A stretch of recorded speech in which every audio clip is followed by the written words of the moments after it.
এমনিতে তো প্রমাণ হয়ে গেল যে এনসিপি জামাত এগুলি পিচ্ছিরিঙ্গি দল।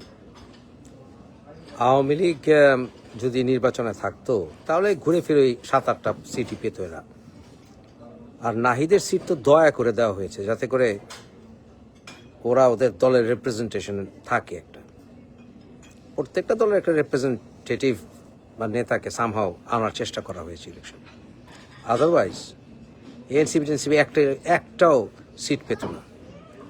হাসনাত আবদুল্লাহ তো ওয়াক ওভার পেয়েছে, জাস্ট ওয়াক ওভার। তাহলে ও আবার পাশ করে নাকি ওইখানে? ওর কোনো ইনফ্লুয়েন্স আছে নাকি?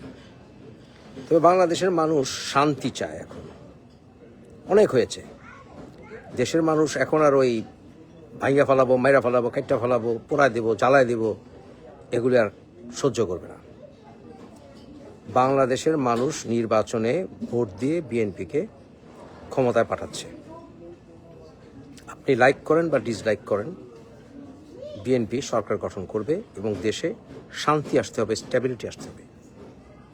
এরপরে আলোচনা হবে যে আওয়ামী লীগকে পরিশোধন করে রাজনীতিতে ফিরিয়ে আনা। আওয়ামী লীগকে রাজনীতি ফিরিয়ে আনতে হবে, না হলে এই অপশক্তি এরা কখনো না কখনো ক্ষমতায় যাওয়ার চেষ্টা করবে। দেশে শক্তিশালী বিরোধী দল দরকার, স্বাধীনতার পক্ষের শক্তি। বিএনপি এবং আওয়ামী লীগ রাজনীতি করবে।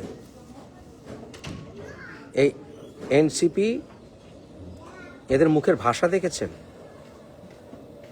বিএনপিকে শেষ করে দেওয়া হবে, উড়ায় দেওয়া হবে, বিএনপির পোলাপানদের ছাত্র পোলাপানদের শিক্ষা দেওয়া হবে, এটা ভেঙে ফেলা হবে, ওটা ঘুরায় ফেলা হবে।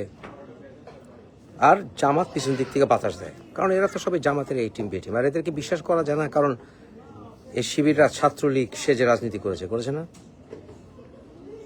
এরা ছাত্র দল সেজেও বসে আছে কোনো কোনো ক্ষেত্রে। এদেরকে ফিল্টার আউট করতে হবে। সহ্যের একটা সীমা আছে, কিন্তু এনসিপি জামাতিদের বলছি, শিবিরদের সহ্যের একটা সীমা আছে।